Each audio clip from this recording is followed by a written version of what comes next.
Chapter 2, Estructura 3. Estructura 3, okay?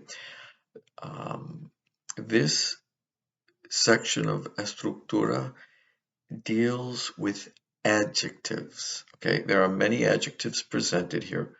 Familiarize yourself with these adjectives. How do you say short, tall, fat, thin, etc.? Luckily, many of these adjectives are cognates with English. So, inteligente means what it looks like, intelligent. Okay. Arrogante, arrogant. So a lot of the adjectives, I know there's a lot, it might seem overwhelming, but a lot of them are cognates with English. The ones on the first page of this lesson are particularly important, and there are various pictures provided for you. Old, viejo, joven, young, big, grande, small, pequeño. Make sure you're familiar with these adjectives. Now, what do we need to know about adjectives? And we've already seen this if we go back to the colors from chapter 1. So this is going to be a little more detailed lesson, but it's repetitive of what we learned with the colors. Remember, colors, we used colors as adjectives in chapter 1.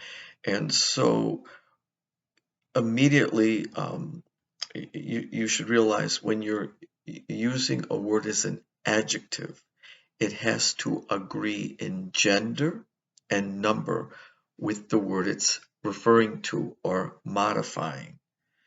Okay, and so there'll be more than one form of an adjective. In English, this doesn't happen. There's only one way to say tall. There's only one way to say short. Or for the colors, there's only one way to say red.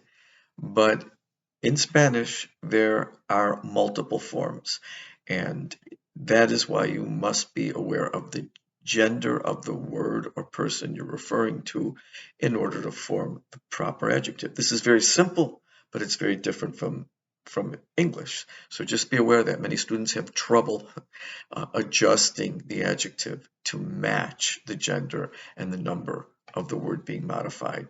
So let's go to a few quick rules.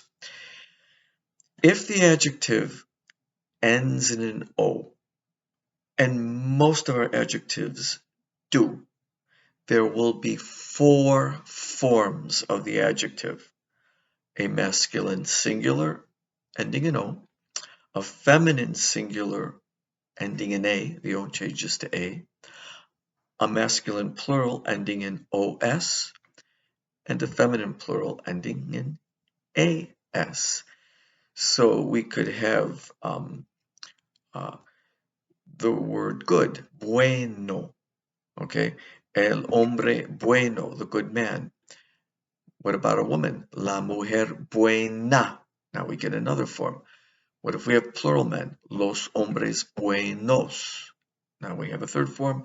And then the good women, las mujeres buenas. So we have bueno, buena, buenos, buenas. So again, English doesn't have this. It only has one form of the word good. So many of our adjectives that end in O, or all of our adjectives that end in O, will go through this transformation. They'll have 4 forms. And we saw it with the colors. El libro rojo, the red book. La pluma roja, los libros rojos, in las plumas rojas. We had the same thing with the colors. So if the adjective ends in O, there'll be 4 ways to say it. Now, what if there are adjectives that end in E? We don't have that many, but we'll be learning some. And we have adjectives that end in a consonant, okay? Now, in that case, there are only 2 forms of the adjective. There is no masculine and feminine form of the adjective, only a singular and a plural. So what do I mean? Let's take the adjective inteligente. It ends in an E. If I want to say the intelligent man, I would say el hombre inteligente. If I want to say the intelligent woman, I would say la mujer inteligente. It doesn't change. It's got the same form.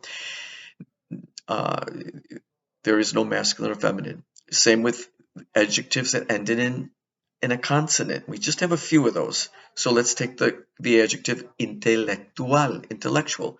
El hombre intelectual and la mujer intelectual. There's no masculine and feminine. They stay the same.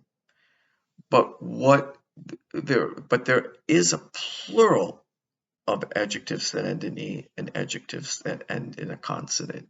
There is a plural form, and in the case of an adjective ending in an e, you would add on an s if the noun you're modifying is plural, and if the noun you're modifying is plural and you have a adjective ending in a consonant, you add on an es. Very simple. So it would be los hombres inteligentes, las mujeres inteligentes. You just add on an s. There's no masculine feminine form. What about intelectual? Los hombres intelectuales, add an es.